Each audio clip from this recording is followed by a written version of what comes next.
नमस्कार मित्रांनो, सुस्वागतम. मुरंबा मालिकेच्या आजच्या भागामध्ये आता नील आणि माही एकमेकांना भेटतात आणि त्यांचे लग्नाबद्दल चर्चा सुरू असते. तेव्हा मात्र आता नील म्हणतो की चल आता आपण फेरीसुद्धा लग्नाचे बाईकवरच घेऊयात, तुला चालणार का? त्यावर आता माही म्हणते की हो मला चालणार आहे, पण हे शक्य कसे होणार आहे रे नील? त्यावर आता नील म्हणतो की हो का, सब कुछ पॉसिबल होगा, फक्त त्यासाठी मला थोडासा वेळ दे. म्हणजे आता हे बघ, जे काही करायचं ते अगदी स्टेप बाय स्टेप करायचं. आता तुझी कुठे एंगेजमेंट मोडली, मग आता आपण एंगेजमेंट करायची. आणि हे बघ, तोपर्यंत तुझ्याकडे तुझे कार्ड आहे, त्यामुळे तू मस्त अशी मज्जा कर, चिल मार आणि जे काही तुला पैसे उडवायचे असेल ते पैसे उडव. त्यावर आता माही खूप चिडते. माही म्हणते की काय चिल आणि मज्जा करायची? अरे त्या देविकाने माझे सर्व कार्ड ब्लॉक केले. त्यावर आता नील म्हणतो की काय सांगतेस? हॉट, अगं तू नेमकं राहतेस कुठे पण आता? त्यावर आता माही सांगते की एक क्यूट असे आंटी मला भेटल्यात आणि त्यांनी त्यानंतर मला नैनाला भेटवले आणि मी त्या नैनाच्याच घरी राहते. ती सुद्धा खूप छान आहे, चांगली आहे. त्यावर नील विचारतो की आंटी आणि नैना ह्या कोण आहेत? त्यावर आता माही सांगायला सुरुवात करते की मी मंदिरात बसले होते, माझ्या मागे 2 असे गुंड लागले होते मुलं, आणि तेव्हा मी माझा जीव वाचवता वाचवता मंदिरात गेले आणि त्या मंदिरात आले होते. तेथे माझी भेट झाली, मी तेथे अशी बसलेली होते आणि त्या मला रमा असे म्हणाल्यात. रमा हाक मारली. तेव्हा आता घडलेला सर्व प्रकार माही ही नीलला सांगत असते आणि ते 2 मवाली मुलं मला परत भेटले होते, मला त्रास देत होते आणि त्या आंटीने परत मला त्यांच्या तावडीतून वाचवले. म्हणजे अरे नील, त्यांना असं वाटतं की मी त्यांच्या कुणाची सारखी तरी दिसते, माझ्याकडे बघून त्यांना कुणाची तरी आठवण येते, म्हणून त्या मला इतकी मदत करतात आणि म्हणूनच त्यांनी मला नैनाला भेटवले आणि तिकडे राहायला जागा सुद्धा दिली. तिने माझ्यासाठी खूप काही केलं, तिने माझ्या आवडतं जेवण सुद्धा माझ्यासाठी ऑर्डर केलं. त्यांना सांगितले होते की मला ट्रेस आल्यानंतर मी खूप काही चॉकलेट खाते, तिने माझ्यासाठी पेस्ट्री, चॉकलेट सर्व काही अगदी खूप प्रमाणात ऑर्डर केलं. त्या नैनाने मला तिचे कपडे सुद्धा घालायला दिलेत. खरंच त्या दोघींचं माझ्यावर खूप प्रेम आहे यार. त्यावर आता नील म्हणतो की अगं खरंच मला तर हे खूप आता अवघड डेंजरच वाटतं. कोण त्या आंटी आणि कोण त्या रमा? त्यांचा नक्की काहीतरी मतलब असेल म्हणून त्या तुला इतकी मदत करतात. तेव्हा आता माही म्हणते की नाही, डोंट वरी. आणि हे बघ, तू फक्त प्रेम करतो का? तुझा काही आणखीन मतलब आहे का? म्हणजे तुला असं म्हणायचं का? त्यावर नील म्हणतो. आता नील म्हणतो की आहे तेरे साथ जिंदगी बितानी है, मेरी 50-100 cc बाईक हे बाईक तू, मी तर तुझ्याशिवाय जगूच शकत नाही, माझं तुझ्यावर इतकं प्रेम आहे. त्यावर आता माही खुश होते. तर लगेच नील म्हणत असतो की हे बघ, माझं ऐकून घे, मी काय म्हणतो ते. मला असं वाटतं की तू त्यांच्याकडून असं काढण्याचा प्रयत्न कर बोलण्यातून. त्यांनी तुला राहण्यासाठी तेथे जागा का दिले, काय राहून देतात त्या तुला? म्हणजे कदाचित मला असं वाटतं की तुझ्या मॉमने त्यांना तुझ्या पाठीमागे पाठवलं असेल पाठलाग करत, नाहीतर त्यांना असं कळलं असेल की तू जास्त पैशावाली आहे. आणि हे बघ बेबी, अगं तू पटकन असे लोकांवर विश्वास ठेवते, इतकं तुझ्यासाठी चांगलं नाही, तू इतक्या लवकर दुसऱ्यावर विश्वास ठेवू नकोस. त्यावर आता माही म्हणते की ओके, अरे फक्त मी विश्वास हा तुझवर ठेवते, चल ना अपने घर ही चल. त्यावर आता नील म्हणतो की अगं लगेच घेऊन गेलं असतो, परंतु तुझी मॉम. त्यावर आता माहीला सुद्धा तिच्या आईचा खूप राग येतो. ती म्हणते की खरंच ती देविका. तर नील म्हणतो की हे बघ, मी आत्ताच्या आत्ता तुला घरी घेऊन गेलो असतो माझ्या, परंतु तिला जर कळलं त्या देविकाला की तू माझ्या घरी आहे म्हणून आपला सर्व प्लॅन फिसकटेल. त्यामुळे प्लीज तू थोडे दिवस मला आणखीन दे, काहीतरी आपण नक्की मॅनेज करू आणि इतकी घाई करायला नको, कारण आपण खूप दिवसा तर पुरते नाही तर अगदी शेवटपर्यंत एकत्र राहणार आहोत, त्यासाठी इतकी घाई कशाला? तो माहीला अगदी जवळ घेतो. माही तर खूप खुश असते. त्यावर आता नील विचारतो की चल आता मी निघू का? तर लगेच माही म्हणते की नको ना, अरे थोडा वेळ अजून माझ्याबरोबर चिल मार. तेव्हा आता नील म्हणत असतो की अगं मला तर बराच काळ म्हणजे कायम तुझ्यासोबतच राहावंसं असं वाटतं. मला असं वाटतं की कुठेतरी आपण मस्तपैकी असे लॉंग ड्रायव्हिंगला जाऊयात, परंतु आता मात्र नको या गं दीपक, कारण आपल्याला कोणीही बघू शकतं. त्यावर आता माही म्हणते की ओके बाबा फाईन, आणि परत दोघे एकमेकांना मिठी मारतात. आता नील म्हणतो की चल आता मी तुझा फोन नंबर सेव्ह केलेला आहे, मी तुला फोन करतो. तर माही म्हणते की ओके बाय. तेव्हा आता नील हा बाईकवर बसतो आणि पुन्हा ते दोघे एकमेकांना मिठी मारतात आणि भेटून आता नील तेथून बाईकवरून जातो. तोच आता भूषण आणि अक्षय समोरून येतात आणि ती माही नेमकं समोर उभीच असते. अक्षय हा अगदी वेड्यासारखा करत असतो की अरे माझी रमा जिवंत आहे, कोणी समजावा, आणि भूषण त्याला समजावत येत असतो. अक्षयच्या हातामध्ये रमाचा फोटो असतो आणि तो भूषणला अगदी हात जोडून विनवण्या करून सांगत असतो असतो. माही मात्र आपल्या नीलकडे तिचं लक्ष असतं. ती सारखी नील तेथून निघून गेला तरी सुद्धा अगदी त्याच्या प्रेमात वेडी असते आणि तिकडेच बघत असते. तर आता अक्षय अगदी भूषणला अगदी हात जोडून विनवण्या करत असतो, परंतु त्याच्या हातामध्ये जो रमाचा फोटो असतो तर तो तिकडे असतो आणि माहीचं लक्ष काही त्या फोटोकडे जात नाही. आणि अक्षय भूषण सुद्धा समोरच बोलत असतात, परंतु त्यांचं सुद्धा लक्ष ह्या माहीकडे जात नाही. शेवटी माही आता तेथून निघून घरी येते. त्यानंतर आता सीमा सुद्धा घरी येते. घरी तोपर्यंत सीमाची वाट बघत बघत मधुमती आजी तर समोर बसलेलीच असते सोफ्यावर आणि शशिकांत मात्र तेथे टेबलवरच झोपी जातो. आणि त्याने सीमासाठी तो गजरा आणलेला असतो आणि सीमासाठी त्याने स्वतःच्या हाताने बनवलेला चहा सुद्धा अगदी तेथे तसंच असतो. तेव्हा सीमा त्याच्याकडे बघून म्हणते की असे कसे झोपलेत हे, आणि हा चहा गजरा माझ्यासाठी ठेवला की काय, म्हणून सीमा अगदी खुश होते. शशिकांतकडे बघत असते. त्यावर आता सीमा लगेच शशिकांतला आहो आहो आहो असा आवाज देऊन उठवते. मधुमती आजी तर रागाने बघत असते आणि तेवढ्यात आता शशिकांतला जाग येते. त्यावर आता सीमा तर खूप छान खुश झालेली असते. तर शशिकांत उठतो, सीमाला बघून विचारतो की सीमा अगं तू कुठे गेली होतीस. त्यावर आता सीमा म्हणत असते की मी जरा, आणि नेमकं काय सांगू हे तिला काही कळत नाही. ती परत शांत राहते. त्यावर आता शशिकांत उठतो आणि थोडंसं रागाने विचारतो की काय सीमा अगं तू सकाळपासून बाहेर होती आणि काय कुठे काय लावलंस, कुठे होतीस. त्यावर आता सीमा पुन्हा घाबरते आणि मधुमती आजीला तर हसायला येतं, कारण आता भल्या रुबाबात शशिकांत अगदी रागाने सीमाला हा विचारतोय हे बघून तिला आनंद तर होतोच. शशिकांत पुन्हा विचारतो की काय सीमा अगं कुठे गेली होतीस, सांग ना कुठे गेली होतीस. त्यावर आता मधुमती आजी म्हणते की वा शशी, अरे असा काहीतरी रुबाब आणि दरारा पाहिजे, असं काहीतरी बायकोला धाकात ठेवता आलं पाहिजे. छान असे बोलून मधुमती आजी आता आत जाते. तेव्हा मात्र शशिकांत मुद्दाम मधुमती आजी समोर असं वागतो. तर ही सीमा आणि शशिकांत मधुमती आजीकडे पाहत असतात, परंतु सीमा कुठे गेली होती याचं काही उत्तर ती शशिकांतला अजूनपर्यंत देत नाही. त्यानंतर मात्र आता भूषण हा तेथून माही निघून जाते आणि अक्षयच्या हाताला धरतो आणि त्याला घरी चल बनते आई असे म्हणत असतो. परंतु अक्षय कुठे ऐकायला तयार असतो. तो प्रत्येक तेथे दिसणाऱ्या व्यक्तीला विचारतो.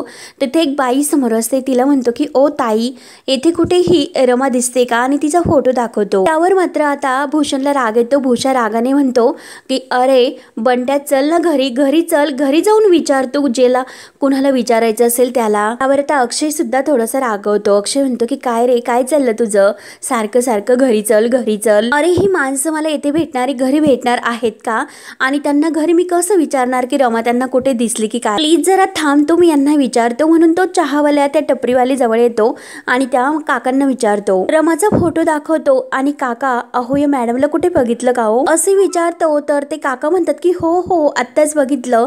त्यावर आता अक्षय लगेच विचारतो की कुठे, आत्ताच येथून त्या गेल्या, म्हणजे आता नील आणि माही तेथे भेटलेले असतात. म्हणून आता त्या काकांना सुद्धा असं वाटतं की ह्या नक्की त्या फोटोतीलच बाई आहेत.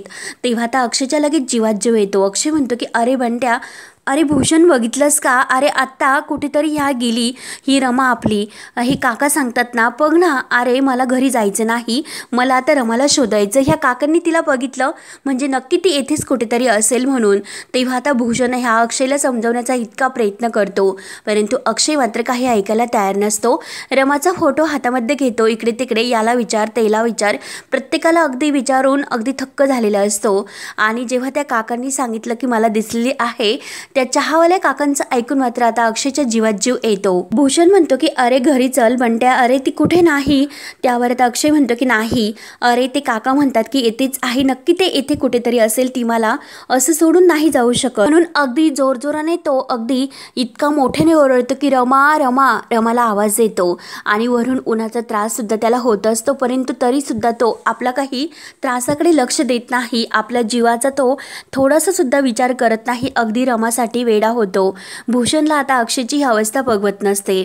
त्यानंतर मात्र आता इकडे शशिकांत सीमाला म्हणतो की सीमा अगं मला असं चिडायचं नव्हतं, परंतु तू अशी मला न सांगता बाहेर जात नाही म्हणून मला तुझी काळजी वाटली होती, म्हणून मी तुला अगदी रागाने हे विचारलं, म्हणून माझा आवाज चढला, सॉरी. अगं तुला जर नसेल सांगायचं तर नसेल सांगायचे तर नको सांगू, जबरदस्ती नाही सीमा. त्यावर आता सीमा म्हणते की माझं जरा असं काम होतं बाहेर. त्यावर आता शशिकांत अगदी प्रेमाने विचारतो की सीमा अगं कुठलं काम, आणि जर मला सांगितले तर माझी सुद्धा तुला मदतच होईल ग, म्हणून तुला विचारतो। त्यावर आता सीमा म्हणते की सॉरी, खरंच मी आता तुम्हाला ते काही सांगू शकणार नाही, कारण मी जे काही करते ना ते आपल्या घरासाठीच करते। वेळ आल्यानंतर मी नंतर तुम्हाला सगळं काही अगदी नक्की सांगेन। तेव्हा सीमा ही आतमध्ये निघून जाते, परंतु शशिकांतला मात्र आता स्वतःचा खूप राग येतो, कारण तो सीमावर या अगोदर भडकलेला असतो आणि आता परत तीच चूक तो पुन्हा करतो आणि परत माफी सुद्धा मागतो, परंतु स्वतःच्या तोंडात मात्र खूप काही आणून घेतो। अरे मूर्ख मूर्ख शशिकांत, तू मूर्ख आहेस। तू ठरवलं ना एकदा की नाही चिडायचं, नाही बोलायचं, रागवायचं सुद्धा नाही, अगदी प्रेमाने सीमाशी वागायचं, पण हे असं का केलं आता? कशाला माती खातोस रे शशिकांत? इतक्या वर्ष तू बाहेर इतकी माती खात होता, फिरत होता, कधी सीमाने तुला विचारलं का तू कुठे होतास, इतक्या रात्रपर्यंत काय करत होतास? नाही ना, सीमाने आतापर्यंत काही विचारलं नाही। इतक्या मोठ्या चुका सुद्धा तू केल्या, सीमाला फसवलं, तिला मारलं, तिला त्रास दिला, पण तरी सुद्धा आज पुन्हा नाही करायचं असं ठरवलं तरी सुद्धा तू स्वतः असं पुन्हा तिला विचारलं, तिला रागात विचारलं, म्हणून तो पुन्हा स्वतःच्याच तोंडात मारून घेत असतो। अरे शशिकांत जरा नीट वाग, असे स्वतःला अगदी चिडून म्हणत असतो। खरंच शी, सॉरी ग, सॉरी, मला तुला ओरडायचं नव्हतं यार। सीमा कसं समजावं तुला, म्हणून आता शशिकांतला खूप आणखीन पस्तावा येत असतो। त्यावर आता इकडे भूषण पुन्हा त्या चहावाल्या दादांकडे येतो, त्याला विचारतो आणि तो फोटो दाखवतो की तुम्ही ज्या मुलीला बघितलं तिने असे 2 वेण्या घातल्या होते का ह्या फोटोतल्या प्रमाणे? त्यावर आता लगेच तो एक दादा म्हणत असतात की नाही, तिने 2 वेण्या असं नव्हते घातलेल्या। त्यावर आता भूषण विचारतं की मग ती साडी नेसली होती का, तिने काही पंजाबी ड्रेस वगैरे घातलेला होता का? त्यावर आता ते दादा म्हणतात की नाही, तिने साडी वगैरे काही घातलेली नव्हती आणि पंजाबी ड्रेस सुद्धा घातलेला नव्हता, तिने जीन्स आणि टी शर्ट घातला होता। त्यावर अक्षय सुद्धा तेथे असतो। अक्षय म्हणतो की काय जीन्स आणि टी शर्ट? त्यावर आता भूषण म्हणतो की अरे ऐक ना बंट्या, हे बघ आपली तायडी असं काही घालू शकत नाही, तू विचार कर, अरे तिने टी शर्ट आणि पॅन्ट घातलेली होती, मग आपल्या तायडी साडी घालत असते, ती कधीही असे कपडे नाही घालणार, मग कशाला तू इतका विश्वास ठेवतो? त्यावर आता आठवून अक्षय म्हणत असतो की हे बघा दादा, अहो शेवटी तिने ह्या गुलाबी रंगाचा पंजाबी घातलेला होता, तुम्हाला काही आठवते का? बघा जरा जरा आठवा, तुम्ही आत्ता तर म्हणाले होते की ही येथे होती आणि तुम्हाला काही आठवते का? बघा ना, काहीतरी सांगा ना, नक्की हीच होती का? त्यावर आता ते काका अगदी फोटो बारकाईने पाहतात आणि बहुतेक त्यावर आता अक्षय पुन्हा खूप चिडतो, अहो बहुतेक काय म्हणतात, तुम्ही आत्ता तर म्हणाले होतात की तिने पंजाबी ड्रेस घातलेला नव्हता, टी शर्ट वगैरे पॅन्ट घातलेली होती आणि आता पुन्हा? त्यावर आता लगेच ते काका म्हणत असतात की अहो आत्ता भूषणकडे बोट दाखवून म्हणतात की हेच म्हणत होते की त्यांनी पंजाबी ड्रेस घातलेला होता का, साडी वगैरे घातलेली होती का? अरे म्हणून माझा गोंधळ उडवला होता। त्यावर आता अक्षय खूपच चिडतो। अक्षय म्हणत असतो की कळत नाही का तुम्हाला नक्की काय घातले होते? तर आता भूषण म्हणतं की बंट्या अरे शांत हो, आपण घरी जाऊया। तर अक्षय हा भूषणवरच चिडतो, त्या माणसाला सुद्धा म्हणतो की तुमचा असा गोंधळ होऊच कसा शकतो, तुम्हाला नीट आठवत नाही का? आणि भूषणला म्हणतो की हे बघ, कळत नाही का यांना हसी का वागतात, हे काय बोलतात हे?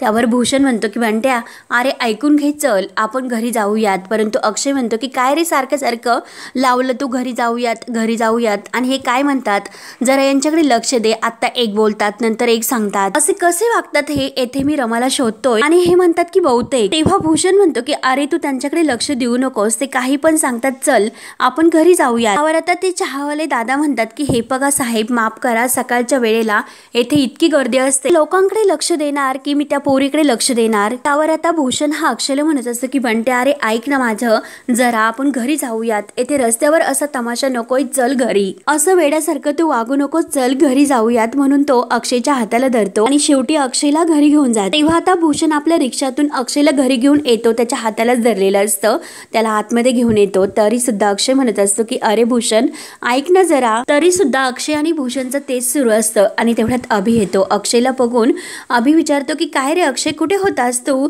तेव्हा आता भूषण म्हणतो की हे बघ, तायडीचा फोटो घेऊन तो रस्त्यावर असा फिरत होता अगदी वेड्यासारखा, तिला शोधत होता। तर अक्षय म्हणतो की अभ्या, अरे अभ्या ही सापडली, अरे त्या दुकानदारांनी मला सांगितलं की त्यांनी त्या मुलीला म्हणजे हिला बघितलं। अभि म्हणतो की काय? अभिला सुद्धा धक्का बसतो, कारण त्याला सुद्धा आता त्या माहीचा आवाज त्याने बघितला बघितलेला असतो, अगदी रमासारखा आवाज असतो. तर आता भूषण म्हणतो, अरे बघ ना काय बोलतो हे बंट्या. अक्षय म्हणतो की नाही, अरे अभ्या त्या दुकानदारांनी सांगितलं की हे आली म्हणून. अरे तू भूषणलाच विचार ना, अरे तो दुकानदार हो सुद्धा म्हणाला, त्याने पाहिलं रमाला आपल्या. तर अक्षय म्हणतो की अभि, अरे म्हणजे ती पुण्यात सुद्धा आली. अरे आपण तिला शोधूयात. अरे पण ती पुण्यात आली, मग घरी का आली नसेल, घरी का येत नसेल रे? म्हणजे तिला पत्ता आठवत नाही का? नक्की तिला पत्ता आठवत नसेल म्हणून ती आपल्या घरी येत नसेल. चल आपण तिला मदत करू. तिला जरी पत्ता आठवत नसला ना, आपण एक काम करू, जेथे रमाचा ऍक्सिडेंट झाला ना आपण तेथे जाऊयात आणि तेथपासून रमाला शोधूयात. त्यावर आता अभि म्हणतो की अक्षय अक्षय तू जरा शांत हो. अक्षयच्या हाताला धरून अभि त्याला समजावत असतो, परंतु अक्षय मात्र आपला हात हिसकावतो आणि मला शांत व्हायचं नाही असं अभिला स्पष्टपणे तो सांगत असतो. मी शांत नाही बसू शकत, मला रमाला शोधायचं, आत्ता फक्त मला रमाला शोधायचं. तर अभि अनेक वेळा त्याला म्हणतो की अरे अक्षय शांत हो, अगोदर मला काही ऐकायचं नाही, मला रमाला शोधायचं. अक्षय काही ऐकायला तयार नसतो आणि तेवढ्यात आता जान्हवी आणि हे आनंद दोघेही बाहेर येतात. अक्षय ते चाललेला गोंधळ आणि त्याची अवस्था बघून त्यांना सुद्धा अगदी वाईट वाटतं. त्यावर आता भूषण म्हणतो की बंट्या, अरे तुला भूक लागली असेल, कधीपासून तू तिला तिकडे शोधतोय? अरे खरंच काही कळत नाही, तुला नक्की भूक लागली असेल, चल बराच वेळ झाला. तरी सुद्धा अक्षय काही स्वतःकडे लक्ष देत नाही. तर तो बंट्या म्हणजे अक्षय हा भूषण आणि अभि या सर्वांना म्हणत असतो की मला तिकडे तुम्ही घेऊन चलात, चला आपण तिकडे जाऊयात, रमाला शोधूयात, ती नक्की आलेली आहे. एकसारखं अक्षय तेच म्हणत असतो, परंतु अभि म्हणतो की ठीक आहे. अरे अक्षय तू आता जायचं आहे ना तिकडे, चल मी तुला स्वतः घेऊन जाईल तिकडे, पण आज नाही उद्या. तर अक्षय विचारतो की उद्या तू नक्की मला तिकडे घेऊन जाशील ना? तेव्हा आता अभि म्हणतो की हो, उद्या स्वतः मी तिकडे तुला घेऊन जाईल. अक्षय म्हणतो की खरंच? त्यावर आता जान्हवी म्हणते की हो अक्षय, अरे अभि तुला म्हणतो ना की तू स्वतः जाईल म्हणून तुला तिकडे घेऊन, मग जाईल तू, नको काळजी करू, तोपर्यंत काहीतरी खाऊन घे तू. त्यावर आता अक्षय हा जान्हवीला म्हणत असतो की वहिनी अगं तू पाहिलं का, ऐकलं का काही? त्या दुकानदाराने आपल्या रमाला बघितलंय, त्याने पाहिलं सुद्धा पुण्यामध्ये, आपली रमा पुण्यामध्ये आली वहिनी, पुण्यामध्ये. त्यावर आता जान्हवी म्हणते की हो अक्षय, अरे मी सर्व काही ऐकलं. मी काय म्हणते अक्षय जरा ऐकून घे, आणि रमा जर आता येथे असती तर तिला आवडलं असतं का तुझी अशी अवस्था, तू अशी अवस्था करून घेतली स्वतःची, असं तुझ्याकडे बघून ती चिडली असती. चल ना, ती रमा तुला म्हणत असते ना फ्रेंच इस्त्रीची कॉफी, तशी कॉफी मी तुझ्यासाठी बनवते, चल ऐक ना. अरे अक्षय काहीतरी खाऊन घे, तुला बरं वाटेल. त्यावर आता अभि सुद्धा अक्षयला समजावतो की अरे चल आता तू काहीतरी खाऊन घे, उद्या आपल्याला रमाला शोधायला जायचंच ना. तेव्हा आता जान्हवी ही अक्षयला आतमध्ये घेऊन जाते. तर अभि हा भूषणला म्हणतो की थँक्स, अरे तू अक्षयला घरी घेऊन आलंस. त्यावर आता भूषणच्या डोळ्यामध्ये पाणी येतं. लगेच भूषण म्हणतो की अरे अभि दादा मला सांग. बंट्या म्हणतो की तसंच काहीतरी तायडीचं. त्यावर आता अभि हा मान डोलावतो आणि त्याच्या सुद्धा डोळ्यामध्ये पाणी येतं, आनंदच्या सुद्धा.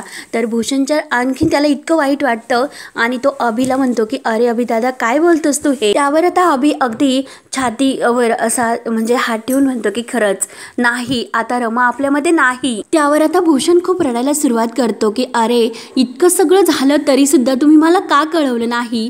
मी तिचा भाऊ होतो, तिने माझ्या हातामध्ये राखी बांधली होती, का कळवलं नाही सांगा ना.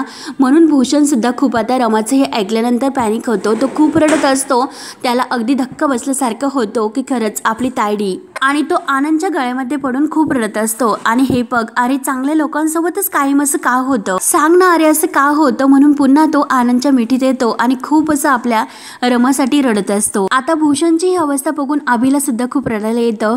त्यावर आता इकडे नैनाच्या घरी मात्र आता ह्या माहीचा मस्त असा रोमॅन्टिक डान्स सुरू असतो की कोंबडी पळाली असं काहीतरी ती अगदी छान असं गाणं लावते आणि त्यावर आता सोफ्यावरून त्या टेबलवरून इकडे तिकडे अगदी डान्स करत असते. आणि तेवढ्यात मात्र आता नैना ही आपली बिचारी घरी येते आणि आता ही माही तर डान्स करण्यामध्ये अगदी मग्न होते. अगदी आवाज त्या साऊंडचा इतका मोठा असतो आणि आता त्या गाण्यावरती नाचत असते. तेवढ्यात नैना येते. नैना दरवाजावर थाप मारते की माही माही माही दार उघड.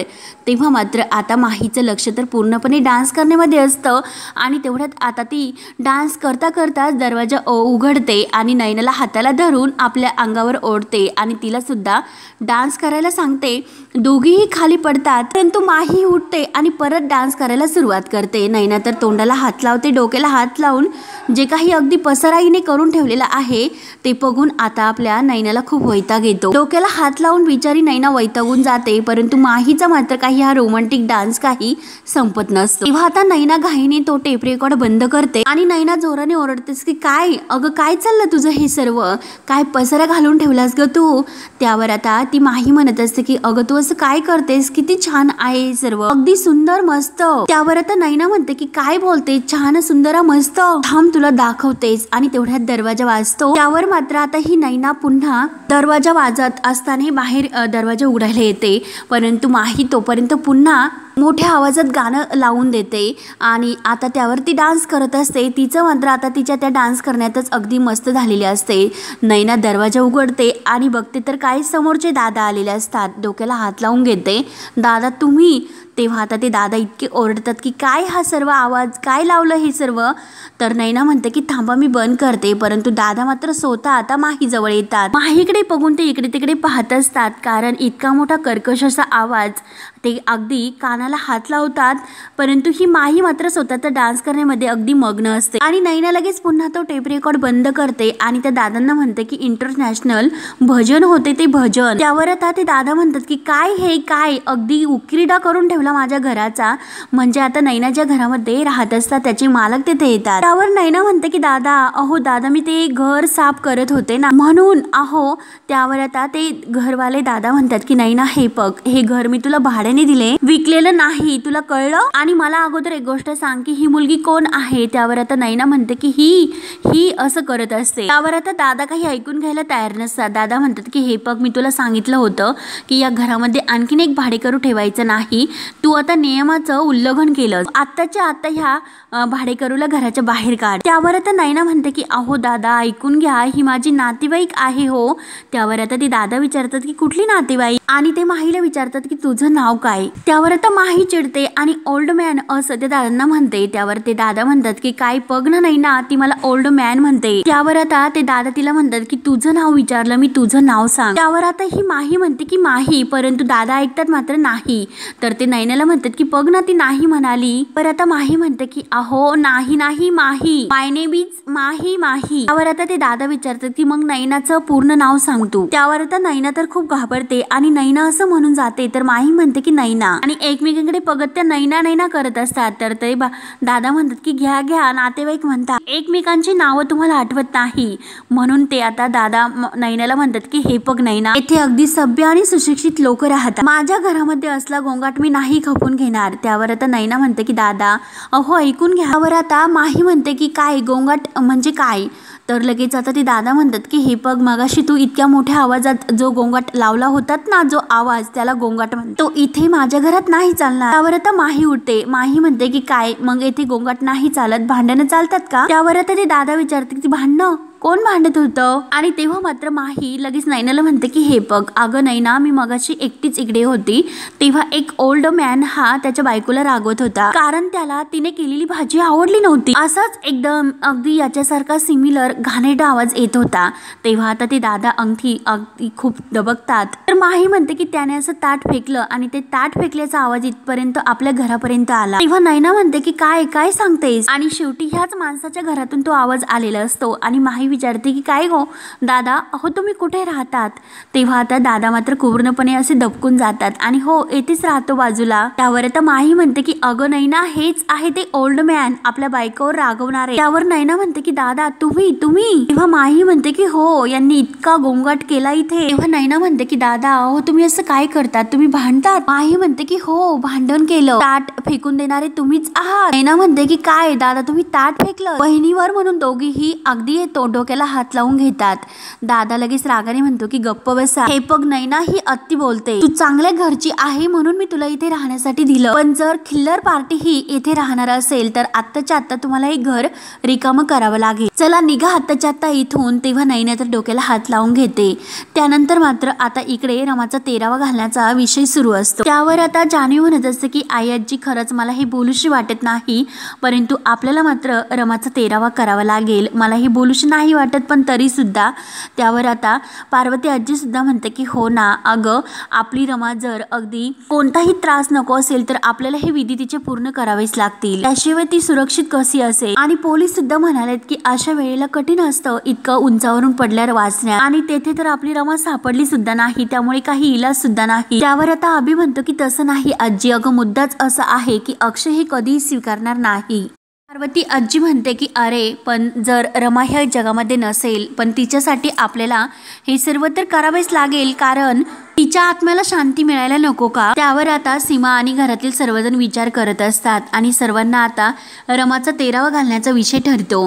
त्यानंतर हा भाग येथे संपतो. पुढील भागामध्ये आता रमाचा तेरावा हा सर्व तयारी होते. रमाच्या फोटोला तेथे समोर ठेवून त्याला हार घातलेले असतात आणि त्याच वेळेस तेथे अक्षय येतो. अक्षयला हे सर्व बघून अगदी खूप आणखीन धक्का बसतो.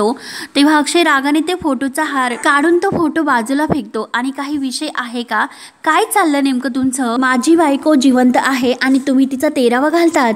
तेव्हा शशिकांत म्हणतो की हे बघ अक्षय, अरे रमा आता या जगात नाही. त्यावर आता अक्षय इतका चिडलेला असतो की यासाठी तर तुम्ही सतत प्रयत्न करत आला होता, या अगोदर तर तुम्ही तिला घराच्या बाहेर काढण्यासाठी प्रयत्न केले, परंतु आता सुद्धा जे काही तुमचं सुरू आहे ना, काहीतरी नक्की असं असेलच म्हणून तुम्ही हे सर्व करतात. जिवंत माणसाचं श्राद्ध तुम्ही घालूच कसं शकतात, सांगा ना मला. तेव्हा आता अक्षय इतका चिडलेला असतो. तर आता पुढे काय होणार हे पाहण्यासाठी आपल्या चॅनलला नक्की सबस्क्राईब करत राहा. धन्यवाद.